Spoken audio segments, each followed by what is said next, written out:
Hey everyone, welcome back to K-Korner, the channel where we dive into the wild world of entitled people and their unbelievable stories. Hope you enjoy it, and without further ado, let's go. Hey, Reddit fam, this has nothing to do with me personally.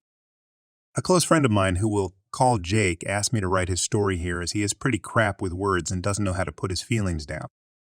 He has autism, which wasn't diagnosed until he was already an adult and moved out of his mother's place and went no contact. His mother, who I'll call Wacky Wanda, WW for short, has always treated Jake like a baby, from the time he was born up until he went no contact with her. He tells me that as far back that he can remember, she would make him wear bibs at the dinner table and always hand-feed him. She claimed it was because he was a special child that needed the extra help. His father, Frank, would always chastise WW for the saying that he would never grow up if she kept babying him. She would get pissed and tell him that he was being ridiculous and that she loved her baby boy so much. Way too much, if you ask me. Jake began to believe that he was developmentally challenged because of her. WW would show up at his school and throw a fit when the teachers wouldn't pull Jake out of class to see her. He began to deal with bullying from other kids who would call him a mama's boy and tease him about wanting his mommy all the time. As Jake got older, he started fighting back against the bullying. Eventually, he started yelling at his WW whenever she would show up and tell her to go home and to leave him alone.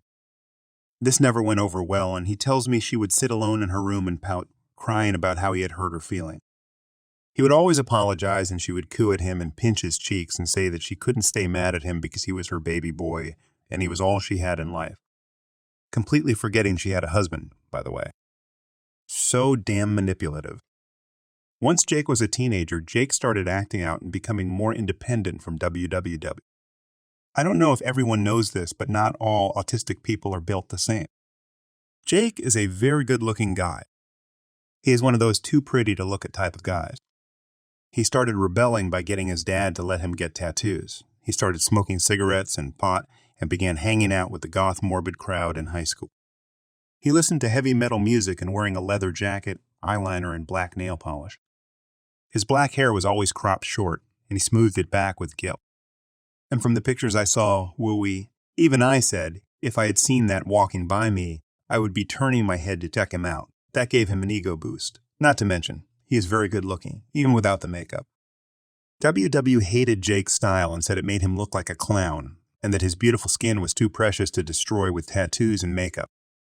She threw his clothes away more than once, replacing them with clothes that she approved of. Frank would always take him to the mall so he could buy new ones, and Jake took pleasure out of throwing out the clothes WW gave him. She would still make them eat dinner at the table every night. She was one of those women that was very traditional about family dinner. They always sat down and she put a bib on Jake and hand-fed him a meal until he was finished. She would even spit on a napkin and wipe his face if he got anything on it. Jake noticed that whenever she did this, she would side-eye Frank with a smirk, like she wanted him to be jealous or something. Weird. The last time they ate together as a family, as soon as Jake sat down, she pulled out the bib. He tried to ask her not to do this as he was 16 and fully capable of feeding himself. She chastised him and told him to do as he was told. The bibs were too small and wouldn't even fit around his neck. He tried to tell her this, but she would just sit it on his chest, then start hand-feeding him by making plain noises. Jake tore the bib off and told her enough was enough. He was 16 years old and didn't need to be fed like a baby. WW got upset and started whining. Frank suddenly blew up and told her to stop her shit because this was getting too creepy, even for him to tolerate. He tried to support her in the dread that her son was getting older and no longer needed her, but this was too much to take. Jake went to his room and didn't come out for the rest of the night. WW pouted and cried for more than a day in hopes of making Jake apologize for refusing her, but he refused. She realized she was losing the battle with keeping her son a baby forever. Time to amp up the crazy. Jake came home from school the next day and found WW in the kitchen, dressed up in all black eyeliner and lipstick, and she even dyed her hair black. She had spiked bracelets and a choker. She looked ridiculous.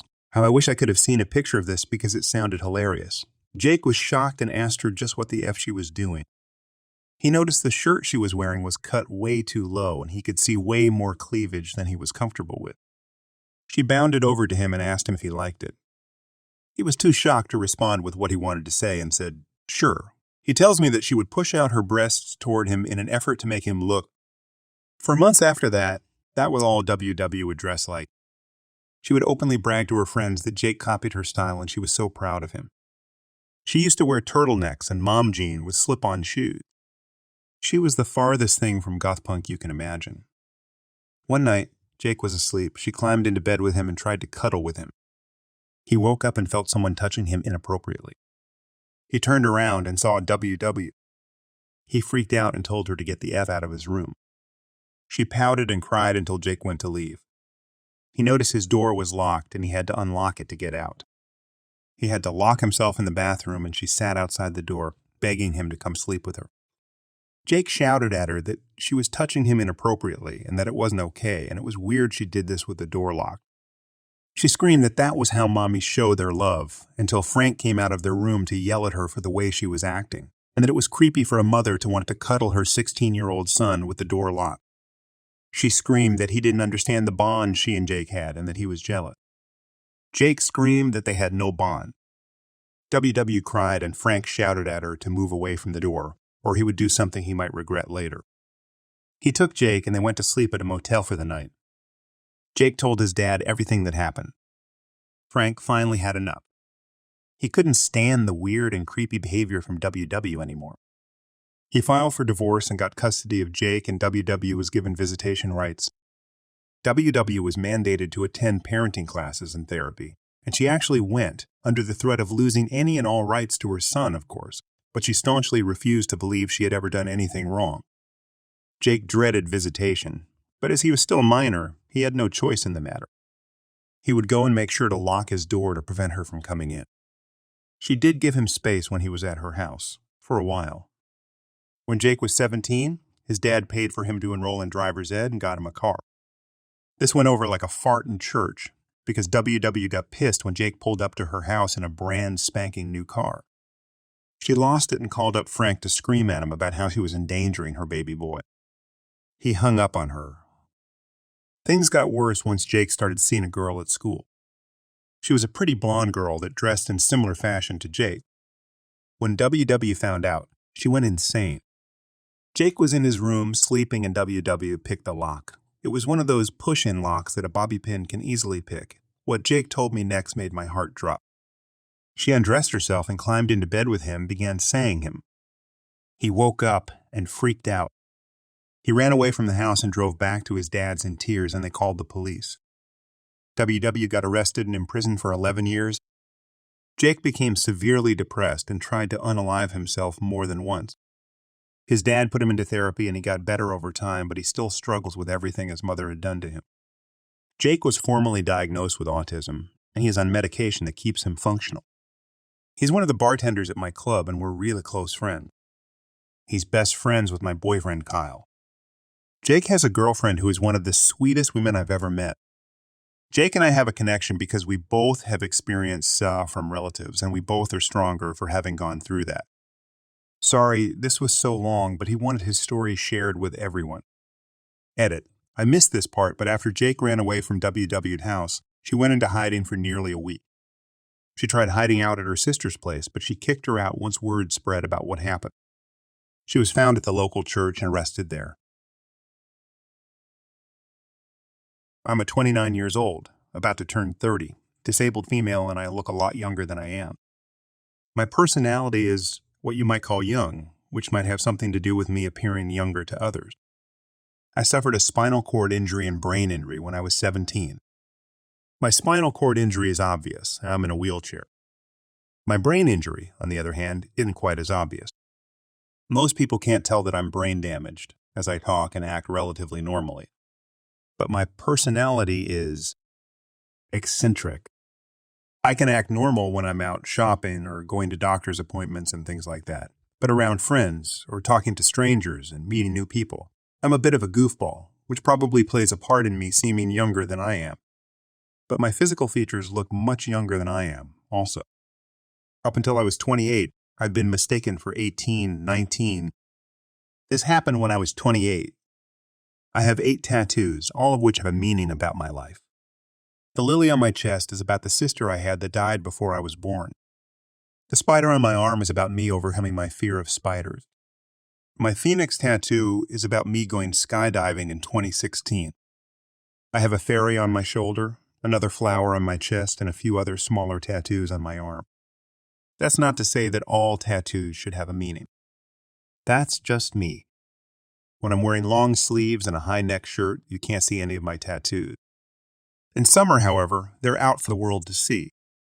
None of them are offensive, in my opinion, and I often get compliments about them. And then I met a Karen. It was a summer day and I was downtown doing some shopping, wearing a 3/4 sleeve shirt with open shoulders, making all of my tattoos visible. It was hot as halls outside, so I just wanted to finish my shopping and get home to my aircon. And then it happened. I was in a grocery store grabbing a few things I needed when I got the feeling that I was being watched. I looked down the aisle and saw a middle-aged woman with what I now know to be a Karen outfit, staring at me with a face that would make Dolores Umbridge uncomfortable. I just smiled at her and went on with my shopping. Karen, you should really cover those. It's not appropriate to have them out like that. I started looking around on my body, not knowing what she was talking about. Did I have a wardrobe malfunction I was unaware of? Me. Excuse me? Karen, your tattoos. Don't you think you're setting a bad example? I mean, it's bad enough that you have that many tattoos at your age, but flaunting them like that. Show some respect. Me. What? My age? What are you on about, lady? Karen, you're too young to have that many tattoos. You should have them covered in public. Me. How old do you think I am? I'm 28, lady, and it's too flipping hot to cover anything. Not that it's any of your business. The look of shock on her face grew even stronger as she heard me talking, which I guess made me seem even younger in her eyes. Karen, don't you lie to me, young lady.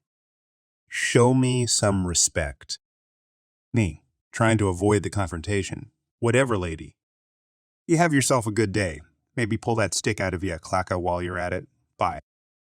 And I left the aisle, hoping that was the end of it. The lunatic trailed behind me for a few minutes after that, while giving me a death glare the whole time. But thankfully, she lost interest pretty quick and I lost sight of her. That was the weirdest interaction I've ever had with a Karen, or with anyone, for that matter.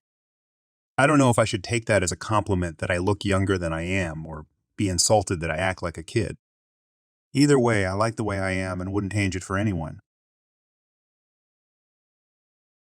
Hey, Reddit fam. I truly hoped I never had to come back here with any more drama involving the scum from my past, but here I am. Aside from the recent trauma, everything is mostly fine. I'm fine. My kids and my boyfriend, Kyle, are fine. No real change there from my last update. I did cut my hair at the start of the summer and dyed it. I'm blonde now. I will explain some new revelations that came out about my mom, Beelzebitch, at the end of my post. For all the new people to my posts, my ex-best friend Barbara and I stopped being friends because she went along with her psychotic mother's antics. The backstory. Barbara had been raised by her grandparents most of her life, but let Karen back in for wedding planning. Because Karen tried sabotaging my own wedding, Barbara cut her out of wedding planning and Karen canceled everything she paid for. We did a double wedding using my wedding planning and all moved to a new state together as a group. Things were fine for a while. Barbara and her husband Dave moved into their own place while my husband and I lived in our own with my son. Karen manipulated Barbara into going along with her shit and began a war with me and my husband. Barbara became heavily addicted to drugs because Karen gave them to her to make her more compliant and began manipulating her into believing that my husband was meant for her, not her husband. Barbara tried seducing my husband, which didn't work, and we cut her off and tried going no contact. Dave was broken by the breakdown of his marriage and disappeared after that. We got a restraining order against Karen and Barbara, but that didn't stop them from harassing us.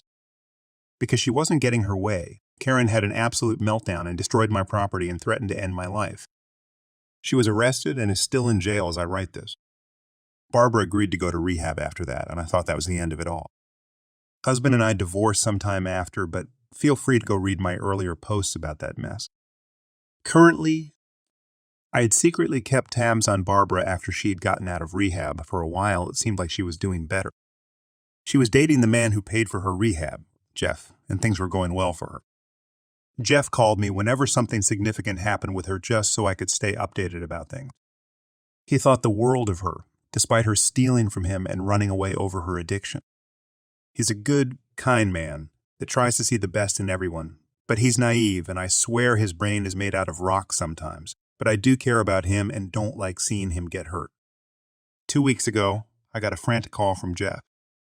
Barbara had assaulted their elderly neighbor after she tried breaking into their house and got caught. Jeff confessed to me that rehab did nothing for Barbara and that he had been bankrupting himself, buying her drugs, but he couldn't keep paying for it. Barbara began selling her things to pay for her fixes and even started selling Jeff's possessions as well. Jeff kicked her out and got an eviction notice for her. She tried breaking into the neighbor's house and beat up the elderly woman living there. I was pissed that he lied to me. He pleaded with me to understand, and I did. I do get it. I understand completely what addiction can do to relationships and families. It's horrible, but he understood what he was signing up for by keeping her around. I regret even staying involved, but I needed to learn that lesson the hard way. He told me he had filed a police report as well as the elderly neighbor. I was hopeful that jail would be enough to straighten this crooked witch out. That was until 2 days ago. I was at the local thrift store, shopping for clothes for my kids, when I heard Barbara's voice screeching from the other end of the aisle. She came rushing up to me and tried hugging me. I coaxed her away and asked her how she had been doing. I played it cool. She looked awful. Her hair was scraggly. She smelled like she hadn't bathed in a while, and her teeth were looking pretty bad. My heart hurt to see her like that. She told me she had been doing well and wanted to talk to me. She asked me how my ex-husband was doing, and I told her that we had gotten a divorce. Her eyes lit up like she had just received the best news ever. She asked where he was living now, and I told her probably back in the old state with his parents. She got upset and asked for his phone number. I told her I no longer have it as I had blocked him on everything, but she was free to go find him as I have a new man in my life, and I am happy. She seemed disappointed, but I could tell she was trying to hold it together. Despite the restraining order, I didn't want to give this loon any excuse to attack me or make a scene. We talked for a short while over things while I shopped. I explained what happened with my ex, and she almost seemed giddy about it, like she was relishing in my pain. I was having a hard time holding myself together.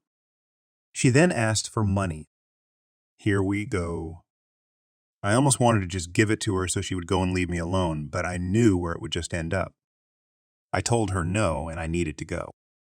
I grabbed my purse and left my cart, trying to make it to the door and get to my car. She grabbed the strap of my purse and demanded the money again. I said to let to, and she jerked my purse out of my hand and began running. I chased after her, yelling for someone to come help. I had every reason to be scared. She was stopped her in another aisle, and I came up behind her and reached for my purse. She spun around and swung my bag into my face, knocking me to the ground. My purse is heavy. I keep a loaded gun in it and pepper spray. It's a Louis bag that Kyle bought me as a birthday gift, so it was expensive and not something I want to lose. Not to mention my debit card and credit cards, pictures of my kids, social security card, etc. My entire life is in that bag. Someone grabbed the purse and got it out of her hands, and she tried attacking them, but more people started forming a crowd. She took off running. I got to my feet and got my purse back. I was pretty frazzled and just wanted to get to the safety of my apartment. I stayed until the police came and gave them my statement. I'm all right, just a slight bruise on my cheek. Barbara now has a warrant out for her arrest. I'll update if and when she's caught. On to my mom. When I was in the old state and packing up some things from my mom's house, I found a collection of diaries she had written in. I took them with me, and they've been an absolute experience to read. If the cops had known about them, likely she would have gotten more time on her sentence. The vile things she had written in them are revolting. She wrote about her family, her parents, my siblings and I, and my kids and ex-husband. I was left in shock and horror at the things I read. One entry dated after I had originally moved out that my eldest son looked just like my father and that he would be the perfect replacement. I was horrified that the family curse was rearing its ugly head in this woman's brain, and she was thinking vile thoughts about my son. She wrote many entries about her brothers and parents and how incest was normal in her mind. It was sick. The few entries about my youngest son seemed to teeter on a murderous rage. He looks nothing like her family and too much like that, racial slur for Greek people, and how she was ashamed that he shared her blood. I wanted to vomit at the things I read. After speaking with my therapist, I burned the diaries. It feels cathartic, like ending a chapter. I'm glad she's gone. She can't hurt anyone anymore. Enjoying the stories yet? If you do, please subscribe, like, and comment. 2 weeks ago, during my vacation in Bali, an incident occurred that left me both amused and frustrated. It was just before the new year, around December 26 or 27, 2021. Let me provide some context. I'm a Chinese descent, Indonesian guy from Jakarta, so I don't blend in as a local. Before delving into the story, I must mention that despite tourism being allowed, strict measures were in place due to the ongoing pandemic. Wearing masks indoors and outdoors, practicing social distancing, and following other safety protocols were compulsory except while eating. Additionally, foreign visitors were required to undergo a 14-day quarantine. Consequently, most foreigners in Bali at that time were either residents or individuals stranded due to travel restrictions. On that particular day, I found myself accompanying my mom and grandma to Haddam, as they wanted to take advantage of a discount on clothes. As fate would have it, an Australian boy of around 10 years old and his mother, who appeared to be in her early 30s, entered the store without wearing masks. The mall security promptly approached them and requested that they put on their masks. However, they responded by exhibiting entitled behavior, berating the security personnel. It was only when the security guard threatened to remove them from the premises and involve the police that they begrudgingly complied. Now, here's where the story takes an interesting turn. After entering the store, the child immediately took off his mask and approached me, asking, "Where are the kids' sizes?" I was taken aback and replied, "What?" He persisted, "Do you have kids' sizes?" I was utterly confused since I wasn't a local, let alone an employee, so I simply said, "I don't work here." The child looked perplexed and walked away. I resumed shopping for clothes with my mom and grandma. Only a couple of minutes later, the child returned with his mother, who seemed rather agitated. She approached me with a slightly high-pitched voice and repeated her son's request. "Do you have a kid-sized t-shirt for my son?" "You're an employee here and you should assist your customers." I calmly responded, "Ma'am, I don't work here. I am a local tourist." The employees wear black shirts with black pants. Annoyed, she retorted, "Whatever. I thought because you're Asian, you must be an employee." She stormed off to the cashier seeking assistance from the actual store staff. Throughout the incident, I was wearing a Martini Porsche polo shirt, while the store employees were easily identifiable in their black shirts, pants, and formal shoes. After my mom finished selecting her clothes, we proceeded to the cashier, where I couldn't resist inquiring about the foreign lady and her child. To my surprise, the cashier turned out to be the store manager. He apologized for the ordeal and handed me a gift card as a gesture of goodwill. He explained that they were currently facing a shortage of employees due to the pandemic's impact on the local economy. The absence of foreign tourists had necessitated budget cuts and reduced staffing. Furthermore, he revealed that the Australian lady and her son had arrived in Bali shortly before the lockdown and were unable to return home. In the end, what began as a misunderstanding turned into a reflection on the far-reaching consequences of the pandemic. It served as a reminder of the challenges faced by local businesses and the difficulties encountered by stranded travelers. Nonetheless, I couldn't help but chuckle at the assumption that my Asian appearance automatically labeled me as an employee. It was an eventful day in Bali, indeed. I was working as a civilian with the U.S. military overseas, and I lived off base in an apartment complex popular among the U.S. military. One morning, I accidentally hit another soldier's vehicle. Upon exiting the vehicle, I noticed that both our vehicles were what you could call a hoop tie. A hoop tie is an old car that is pretty beat up, that has been passed around from service to service member, and they generally sell for $1,000, $2,000. I also recognized that I was at fault for the accident. It was a very minor accident. His rear bumper was dented slightly, but I could hear both our cars still running. I approached the driver who had already gotten out and he was in uniform, and I apologized and said if it was all right with him, I'd like to negotiate a payment that I will pay him in cash and we don't involve the authorities. I wanted to keep this simple.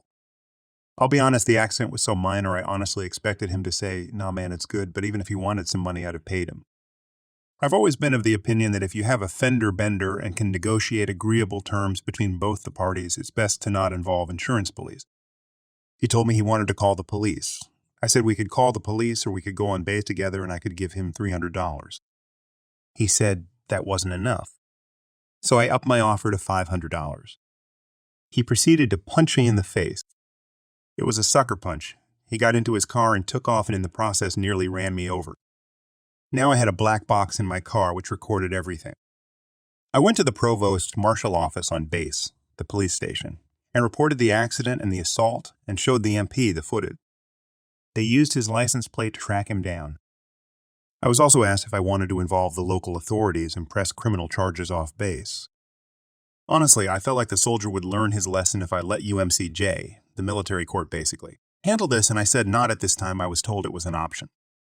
The end result was the soldier in question got 60 days of extra duty, reduction in rank, and forfeited a portion of his paycheck. Essentially, if he dealt with that, this would have been the end of the whole ordeal. Honestly, at this point, I assumed our little ordeal was over.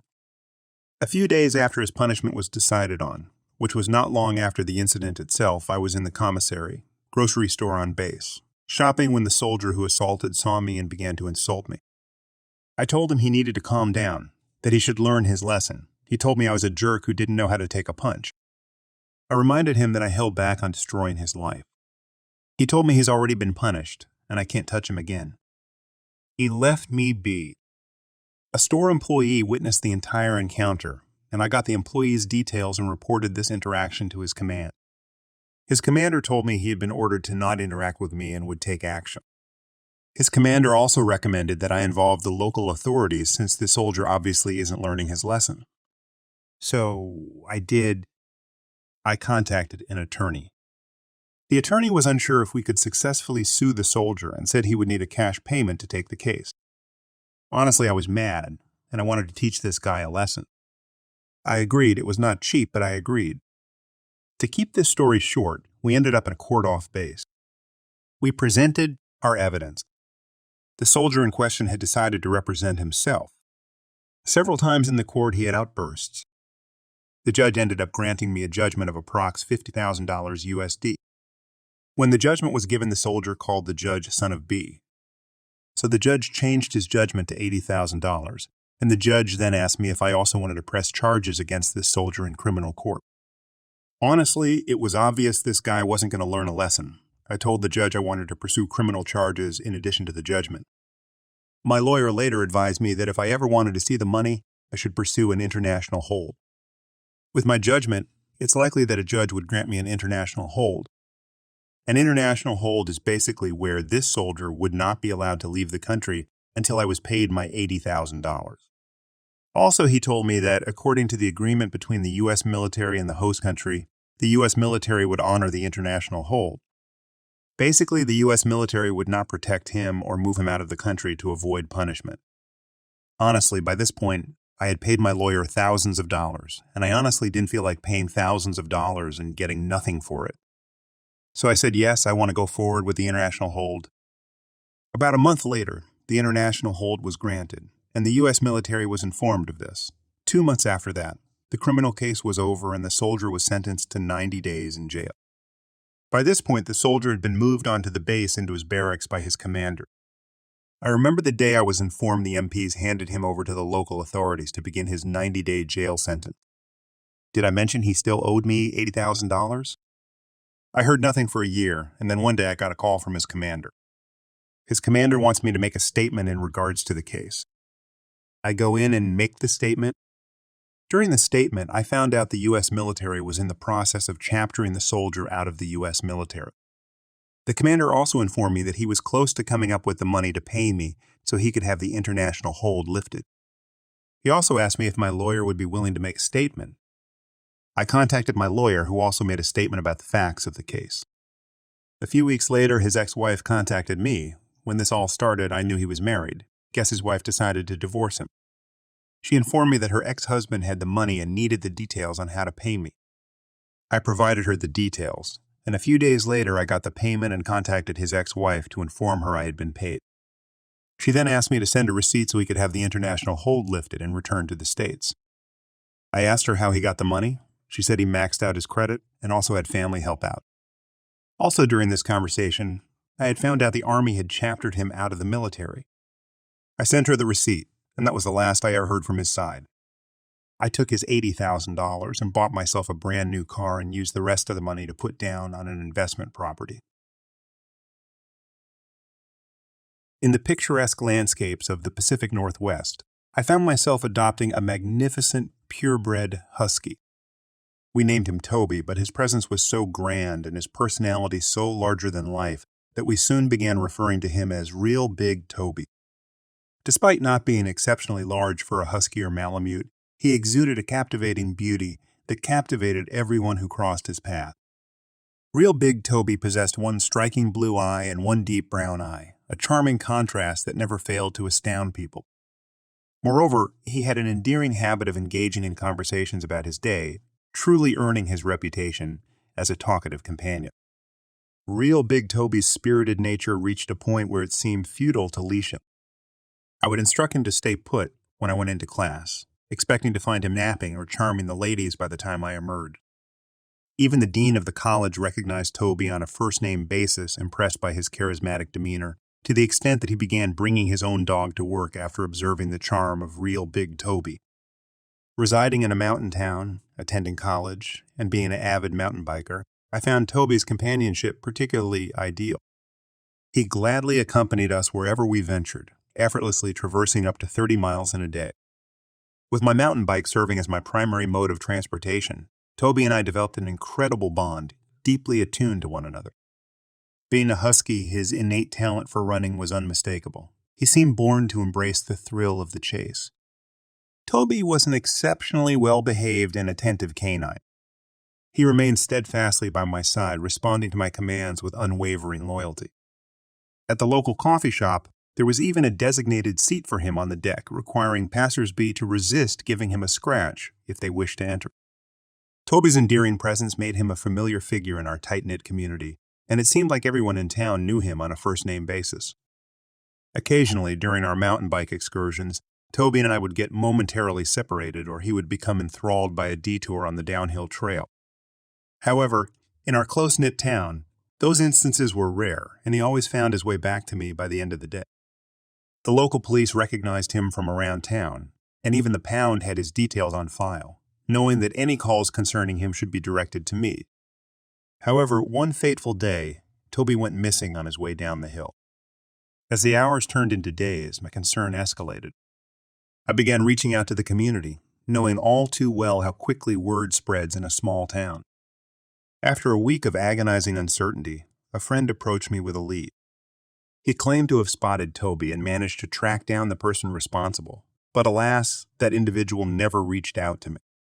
Determined to find answers, I embarked on a mission to locate this mysterious figure and finally received a breakthrough when I discovered he worked at the college. Aware of the potential ignorance people displayed when receiving an animal, I couldn't help but worry for Toby's well-being. He was an absolute specimen, his muscular form evident beneath his sleek coat. Maintaining his physical fitness was a priority, with a predominantly raw diet supplemented by only the finest kibble money could buy. Upon confronting the man who claimed ownership of Toby, he wasted no time in asserting his intention to keep my dog. You neglect him. You don't even feed him properly. He'll be better off with me, he audaciously declared. Fury coursed through my veins. As fate would have it, this individual worked at the very same school I attended. Remembering that the dean shared a special bond with Toby, I realized I had an ace up my sleeve. I possessed the dean's personal contact information.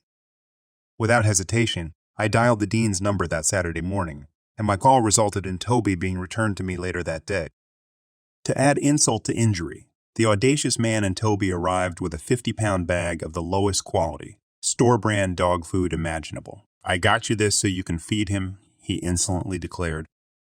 My anger surged. Later, I discovered that this individual was overseeing a research project at the school, and it wasn't difficult to locate his office.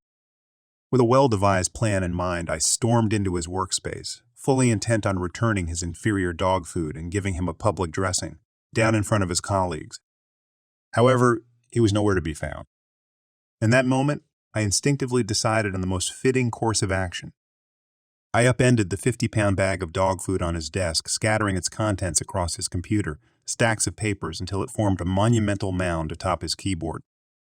It was an awe-inspiring sight, a visual representation of my contempt. Recognizing the importance of discretion, I shared my revenge tale solely with my trusted friends. Unbeknownst to me, the school initiated misconduct charges against me, and I found myself facing a hearing in front of a board comprising fellow students and staff. When questioned about the whereabouts of the dog food, I skillfully employed a calculated response. I was recounting the incident to a group of individuals, and one of them requested the bag. Regrettably, that was the last I saw of it. Astonishingly, all charges against me were dropped. However, the man who dared to attempt stealing Real Big Toby faced far graver consequences. As it turned out, a mountain of dog food atop his research project did not sit well with the higher-ups. 2 days after the incident, he was unceremoniously dismissed from the college. Not only was he fired, but a restraining order was also issued against him, forcing the school to change the locks to the building. Lesson learned: do not trifle with the mighty presence of Real Big Toby. Thanks for joining us. If you enjoyed the video, don't forget to hit the like button and subscribe for more captivating stories. Share your own experiences, opinions in the comments below, and let's keep the conversation going. Until next time, stay tuned for more epic tales.